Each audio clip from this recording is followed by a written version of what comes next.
The world had always imagined what it would be like if humanity made contact with beings from another world. Movies, books, and theories filled people's minds for decades. Yet when it finally happened, reality was far stranger than anything imagined. It began quietly, with signals that scientists first believed were cosmic noise. The strange patterns kept repeating, however, and eventually, experts confirmed what many feared and many others secretly hoped. The signals were not random. They were deliberate. Someone or something was trying to communicate. At first, governments tried to hide the news. They wanted time to study, to confirm, to prepare. But nothing could remain secret for long in a world where every piece of information spread like wildfire. The leaked reports made their way into the public, and within hours, the entire planet knew that Earth had received a message from beyond the stars. The message was simple yet shocking. Humanity had been noticed by the Galactic Council, the governing body of civilizations that spanned countless worlds. The Council's invitation was formal and clear. Earth was being offered a seat at their table, something no young planet had ever received so early in its development. Most humans had no idea what the Galactic Council even was, but just the idea of it was enough to shake the foundations of life everywhere. Some celebrated, calling it the greatest achievement in human history. Others feared that it was a trap, a way to control or dominate Earth before it became too advanced. News channels ran constant coverage. Streets were filled with debates, arguments, and sometimes even celebrations. Children in schools drew pictures of alien beings, imagining what they might look like. Families at dinner tables argued late into the night about whether humanity should accept the invitation or reject it. Religions weighed in, some seeing it as a divine sign, others warning it was a dangerous test. Governments were under pressure, not just from their people but from each other. Every nation wanted to be the one to represent Earth. The struggle, for who would speak for humanity, nearly caused as much tension as the invitation itself. The turning point came when the Council's ships appeared. They did not land, nor did they hover threateningly over cities like in dramatic stories. Instead, they remained far above the atmosphere, silent but undeniable. Their sheer size and presence forced unity among humans. No single nation could claim dominance anymore. It became clear that if Earth was to respond, it had to respond as one. For the first time in history, humanity was forced to set aside its divisions, at least temporarily, to face something greater than itself. The Council's message was transmitted again, this time in hundreds of languages, leaving no room for misunderstanding. They wanted Earth to send representatives to their assembly, a place where the voices of the galaxy came together. The invitation was both an honor and a test. Many experts warned that the Council rarely extended such offers. In fact, in known records, no planet as young and divided as Earth had ever been invited. The reason remained unclear.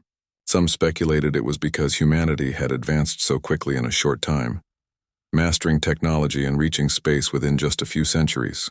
Others suspected it was because of humanity's history, its resilience, its ability to survive wars, disasters, and challenges that might have destroyed weaker species. When the day came to decide, billions watched live broadcasts across the world. The hall where Earth's newly formed delegation gathered was filled with tension. No one knew what would happen if they declined. Would the Council see it as an insult? Would they retaliate? Or would they simply walk away, leaving Earth forever excluded? On the other hand, if they accepted, what dangers might await? Would humanity become a pawn in a galactic game too big to understand? Finally, the announcement was made. Earth had chosen to accept. Humanity would take its place at the Galactic Council. The moment the words were spoken, cheers erupted across cities. Fireworks lit the skies in some places, while in others, protests broke out. Fear and hope existed side by side, as they always had in human history. But the decision was made and there was no turning back. Preparations began immediately.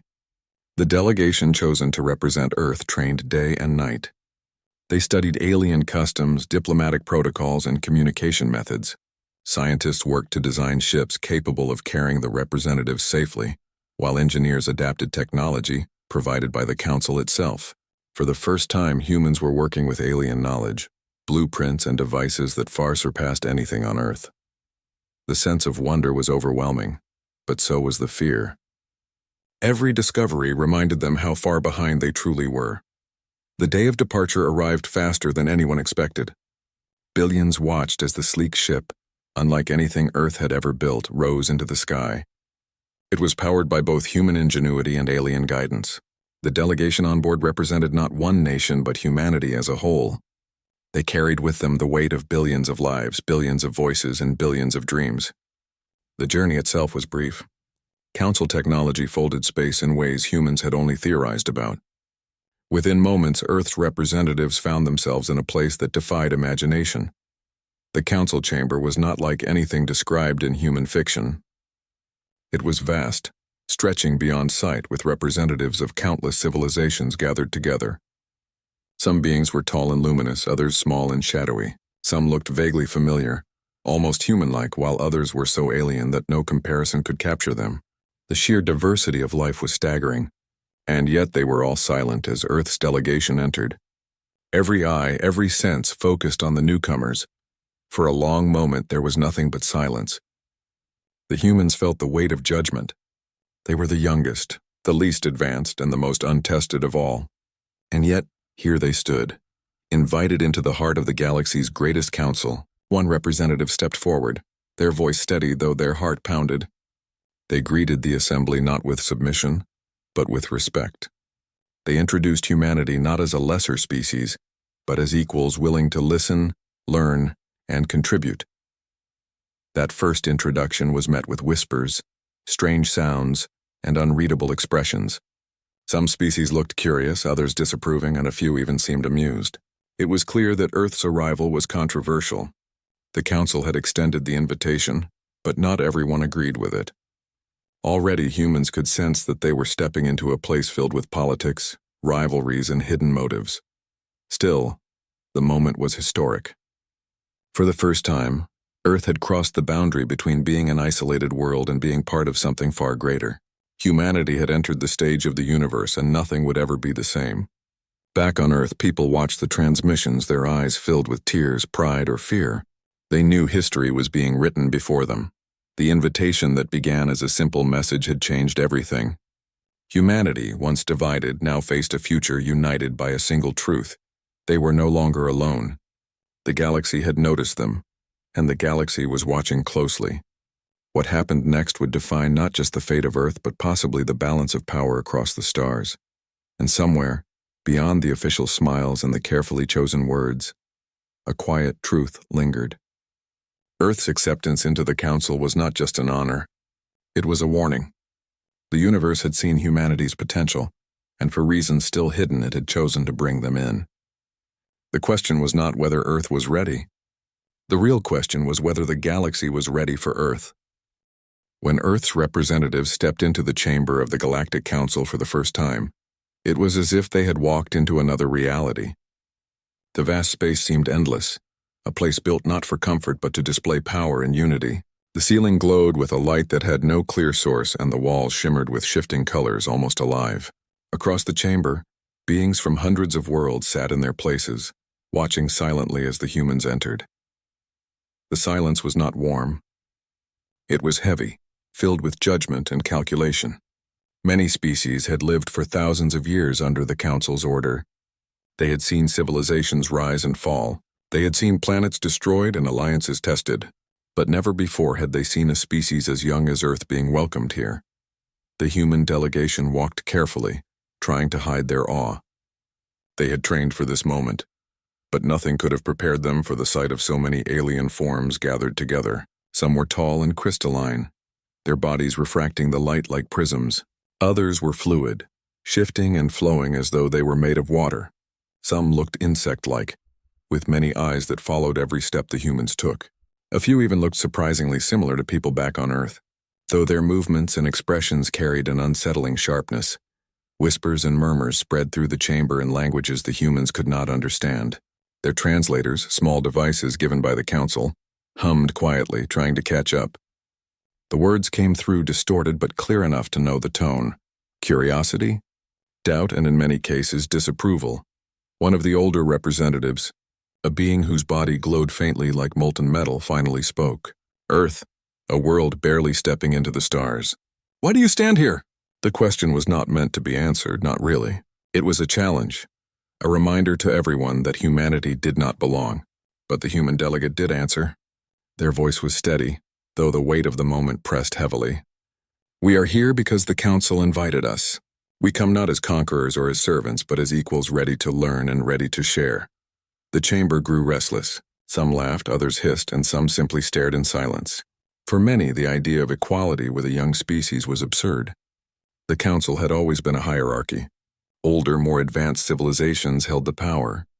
Younger ones, when allowed in, were expected to obey and follow quietly. But Earth's response did not sound like obedience. It sounded like defiance hidden beneath polite words. A voice from the shadows spoke next, belonging to a species known for its cunning. "You speak of equality, yet you have no place here. Your people fight among themselves. Your world is fragile. What can you offer to the Council except instability?" The human delegate paused before answering. They knew every word mattered. Billions of people back on Earth were watching the transmission. "What we offer," they said slowly, "is the spirit to endure. No matter how divided we may seem, we survive. We rebuild. We rise again. We offer what many of you may have forgotten, the strength to keep moving forward even when the odds are against us." The words carried further than expected. Some representatives sneered, but others leaned forward with interest. Smaller civilizations, often ignored by the greater powers, exchanged glances. Humanity's words resonated with them. For too long, they had lived under the shadow of larger empires, unable to speak boldly. Now a new voice had entered the chamber, one unafraid to challenge the order. As the session continued, more questions came. Some were genuine, curious about Earth's cultures, technologies, and history. Others were sharp, meant to humiliate and expose weaknesses. The humans answered each as best as they could, never pretending to be more advanced than they were but refusing to show shame. They admitted their flaws, their wars, their mistakes, but they also spoke of art, music, courage, and dreams. They spoke of humanity's endless desire to reach beyond the horizon. The chamber was divided. Some representatives began to respect the humans' honesty and fire. Others grew more hostile, warning that such recklessness would bring chaos. Behind closed doors, deals and whispers began. Some species plotted to use Earth as a pawn, hoping to control its rise. Others feared that if humanity was not stopped early, it would grow into a power too great to contain. Meanwhile, back on Earth, people watched every moment with wide eyes. For the first time, they saw themselves not just as citizens of nations but as part of one world. Arguments still existed, of course. Debates raged about whether the delegation had spoken too boldly or too humbly. But the larger truth was undeniable. Humanity had taken its first steps into the galaxy. The first day ended with no decisions, only tension. The humans left the chamber knowing they had been both noticed and judged. Some wanted them gone. Others wanted them controlled. A few, however, seemed ready to stand with them. The balance was delicate, and every move would matter. As they walked back to their quarters, the human delegates exchanged quiet words. They were exhausted, overwhelmed by the sheer scale of what they had faced. Yet beneath the exhaustion was something stronger: determination.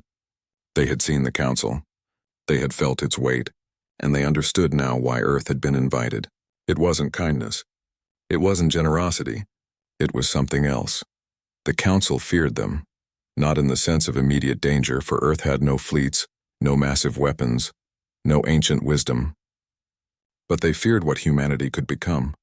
In the humans, the galaxy saw a mirror of its own younger days, wild, passionate, and unyielding. And perhaps that was why they had been brought in so soon. To keep them close, to watch them carefully, to try and guide them before they grew too powerful. But guidance was not the same as control. And already, Earth's first steps were shaking the chamber of the Council in ways no one had predicted.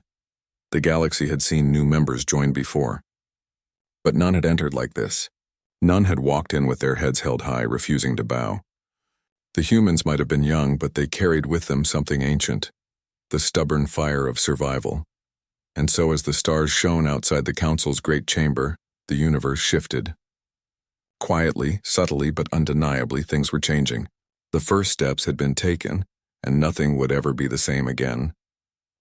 The first session had ended with tension hanging in the air, but the second session was where humanity truly revealed its character.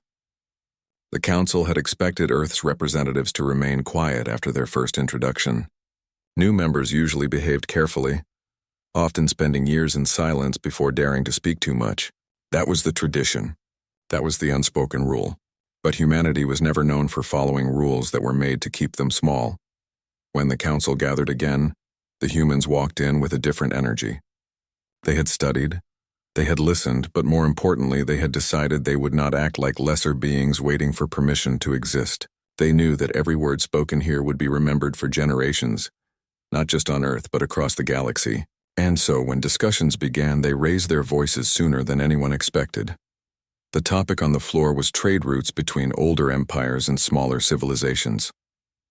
It was the kind of discussion that often ended with the powerful gaining more power, while weaker voices were drowned out. The humans listened for a while, and then one of them stood up. Their translator hummed, carrying their voice across the chamber.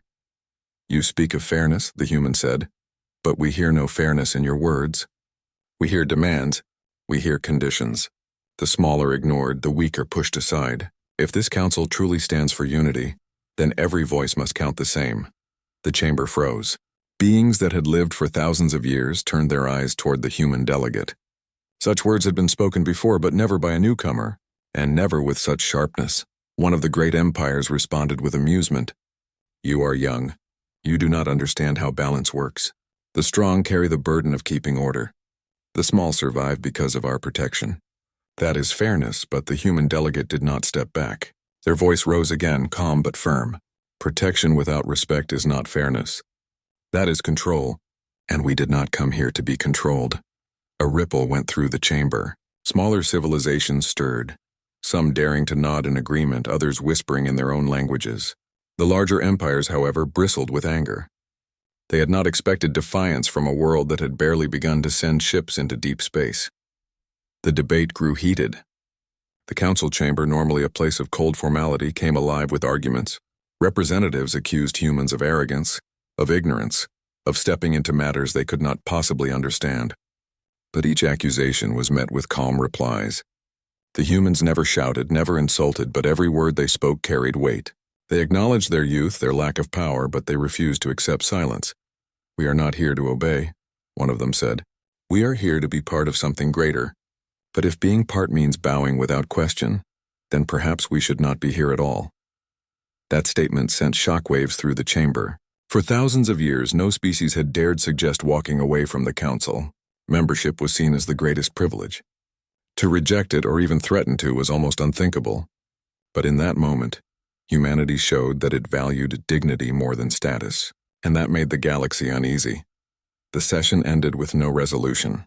Trade routes remained unsettled. But something far more important had happened.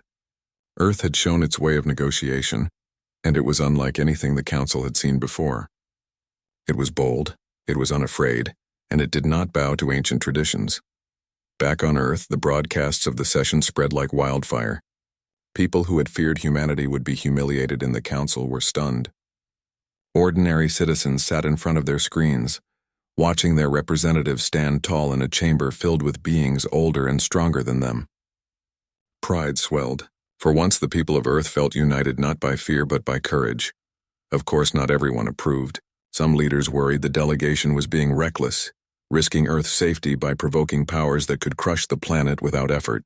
Others argued that this was the only way humanity could survive, by showing it would not be intimidated, by proving that even a small world could carry a strong voice. Meanwhile, within the Council itself, alliances began to shift. Some small civilizations quietly reached out to the humans, sending subtle messages of support. They had long been afraid to speak against the dominance of the great empires, but now, with Earth speaking so boldly, they felt hope. If a young species could challenge the order, perhaps they could too. The larger empires, however, began to see Earth as a problem. Whispers of strategies filled private chambers. Should humanity be silenced? Should it be pressured into obedience? Some even suggested Earth had been invited too soon, that it was a mistake that needed correcting. Yet none could agree on how to deal with the unpredictable newcomers. The human delegation noticed all of this. They were not naive. They knew their words had made enemies as well as friends. But they also understood something deeper, that respect was not given, it was earned. And in the Council, where power often mattered more than truth, the only way to earn respect was to refuse to break. The days that followed were filled with more negotiations. Humanity continued to speak, sometimes carefully, sometimes with surprising bluntness. They questioned old rules, asked for transparency, and pushed for fairness in ways that unsettled the chamber. Each time they spoke, more attention turned to them.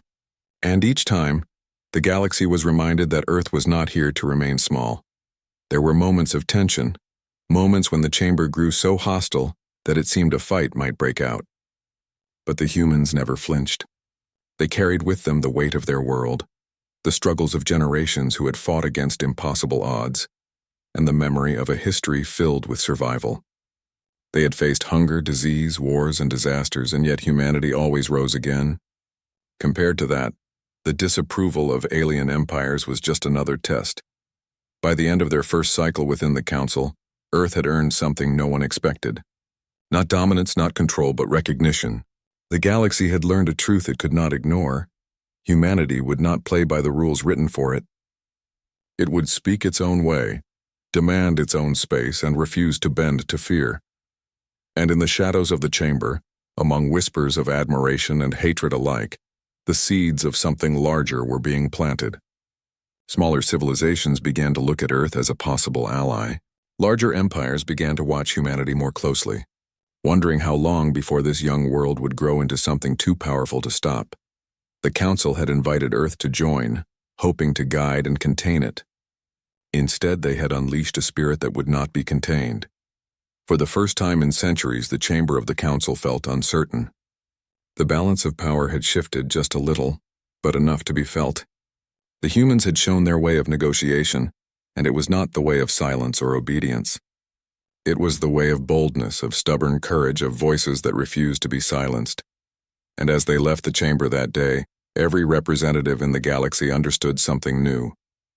Earth was not here to follow. Earth was here to change the game. The Council had always been predictable. For centuries, the same voices carried the most weight.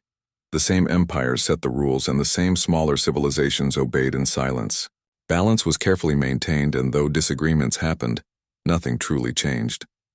The great powers liked it that way. Stability meant control. But when Earth entered the chamber, that balance began to shift in ways no one had expected. At first, it was subtle. A few smaller civilizations started sending quiet signals of support to the humans. They had long endured being overlooked, their concerns brushed aside while the larger empires grew stronger. They were tired of being treated as weak. Earth's boldness gave them courage. The humans spoke openly, questioned traditions, and challenged rules. Watching them, the smaller civilizations realized they didn't have to stay silent forever. It began with small moments. During a debate about the allocation of resources from newly discovered systems, one of the minor civilizations stood up. Normally, they would have accepted whatever decision the larger empires made, but this time they echoed Earth's earlier words. Every voice should count the same. It was a simple statement, but it sent a wave of murmurs across the chamber. The large empires frowned, but the smaller worlds cheered quietly. Humanity had sparked something no one could stop. The humans noticed it too. Each time they spoke, more eyes turned their way, not just with suspicion, but with hope. They were becoming a symbol, not just of their own planet, but of resistance to an old system. It was not a role they had planned to take, but it was one they could not avoid. The larger empires, of course, were not blind. They saw what was happening, and they didn't like it. In private, their representatives whispered about how dangerous Earth was becoming. They had invited the planet too soon, they said. It was a mistake, one that needed to be corrected. Some wanted to pressure the humans into obedience with veiled threats. Others wanted to isolate them, cutting off alliances before they could grow. A few even suggested removing Earth from the Council altogether. But the problem was this: Earth was not alone anymore. Those smaller civilizations, once ignored, had started to cluster around the humans. They wanted meetings, they wanted to trade ideas, and most importantly, they wanted to stand together. For the first time in centuries, the great powers felt their grip slipping. The humans did not demand loyalty from anyone. They didn't have fleets or wealth to offer. What they had was a voice, loud, fearless, and impossible to ignore. That voice gave courage to others, and soon, the chamber began to sound different. Debates grew more intense, with more representatives daring to speak up. The larger empires could still silence them, But the effort was becoming harder, the resistance louder. One moment in particular marked the change clearly. A debate began about a smaller civilization's mining rights. Normally, the larger powers would claim the resources, leaving only scraps for the weaker planet. But this time, when one empire tried to push its demands, the humans stood up. "You claim fairness," the delegate said, "yet your idea of fairness is taking everything while giving nothing. If this council is to mean anything, then balance must be real, not just a word you use to cover greed."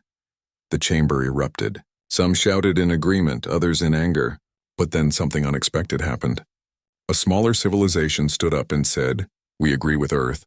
Then another followed, and another. For the first time in memory, the balance of votes tipped against one of the great empires. The ruling was made in favor of the smaller civilization. The shock was enormous. Back on Earth, the reaction was explosive. Billions watched the broadcasts, stunned to see their representatives influencing galactic decisions. People cheered in the streets, feeling a pride they had never known before. For generations, Earth had seen itself as small compared to the vastness of space. Now they realized they were shaping it. The larger empires were furious. They had lost not just a debate, but a piece of control. And worse, they knew it was only the beginning. Each victory for Earth, no matter how small, encouraged others to rise. What had once been a chamber of predictable order was now becoming unpredictable. The humans had turned the council into something alive again, something dangerous. But with new influence came new dangers. Whispers of threats grew louder. Some empires began sending warnings to Earth, subtle and not so subtle reminders of their power. Others tried to tempt them with offers of alliances, hoping to buy their loyalty. The humans, however, remained cautious. They accepted conversations but avoided promises. They knew that once they became tied to one empire, they would lose the support of many others. The delegation walked a fine line, balancing between friendship and independence. Every step was risky. They were playing a game older and larger than themselves, yet somehow they were holding their ground. For the smaller civilizations, Earth had become more than a planet. It had become a banner. They admired not Earth's strength because it had little, but Earth's refusal to be silent. They began to gather in informal groups, speaking of ways to support one another, to push back against the dominance of the powerful. And every time they gathered, Earth's name came up. The galaxy was watching, and fear began to grow. Not fear of Earth's armies or weapons, for it had none that could match the older empires, but fear of Earth's spirit. Fear that this young, reckless world could ignite something that had been buried for too long, rebellion against an order that had gone unchallenged for centuries. The humans could feel it too. They knew eyes were on them, not just in curiosity but in calculation. They were making enemies they could not yet see, enemies that smiled in public but plotted in private. Still, they pressed forward because retreat would mean silence and silence would mean defeat. Each session of the council felt heavier than the last, as if the galaxy itself was shifting. Old alliances were cracking. New ones were forming. The humans had not planned to lead, but the role was falling on their shoulders. They carried it not because they wanted power, but because they wanted respect. As the cycle came to an end, the change was undeniable. Earth had reshaped the chamber. The balance of power no longer belonged entirely to the great empires. It was now shared, however uneasily, with voices that had long been ignored. The council was no longer a place of certainty. It had become a place of conflict, passion, and hope. And through it all, Earth stood in the middle, holding firm. The galaxy whispered in fear. What would happen if this young world grew stronger? What if in time Earth gained fleets, technology, and influence to match its spirit? Would the council survive that? Or would it be transformed forever? For now, no one knew. But one truth was clear. Earth had entered the council not to follow, but to change it. And already the universe was beginning to tremble. The presence of Earth inside the Galactic Council had already shaken the balance of power. But what happened after was something no one had ever predicted. For centuries, the council chambers had been a place of rigid order. The great civilizations spoke and the smaller ones listened. Decisions were made by the powerful, while the weak simply accepted whatever was handed down to them. But now things had changed. Humans had arrived with their unusual way of thinking, their fearless words, and their refusal to bow before any empire. In only a short span of years, Earth had gone from a silent newcomer to a voice that echoed loudly across the entire galaxy. The older empires were not used to this. They had always believed humanity would join quietly, eager to learn, eager to obey. Instead, humans challenged rules, questioned ancient traditions, and reminded everyone that no power was eternal. At first, many thought humanity would fail. They expected Earth to overreach, to make enemies too powerful to resist. But something surprising began to happen. The smaller worlds, the ones who had been ignored, taxed heavily, or silenced for centuries, saw humanity as a spark of hope. They started to gather around Earth, looking to humans for courage. Suddenly, the voices of the weak were no longer whispers. They were growing into a wave that the Council could not ignore. For the humans themselves, this role was both a burden and a chance.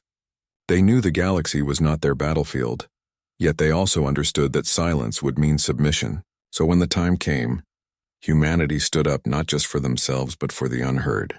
They spoke for the miners from forgotten moons, for the farmers from distant planets who had been giving away most of their crops as tribute, for the children of colonies who had no say in their future. This was something no one else had ever dared to do in front of the great empires. The reaction across the universe was immediate. For some, Earth became a symbol of rebellion. For others, Earth became a threat.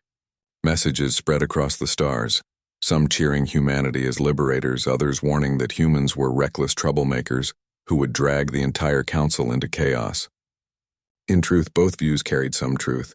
Humanity was unpredictable, sometimes too bold, sometimes too emotional, but that same unpredictability made them impossible to control, and that frightened the ancient powers more than anything else. Inside the council itself, tension grew sharper with every meeting.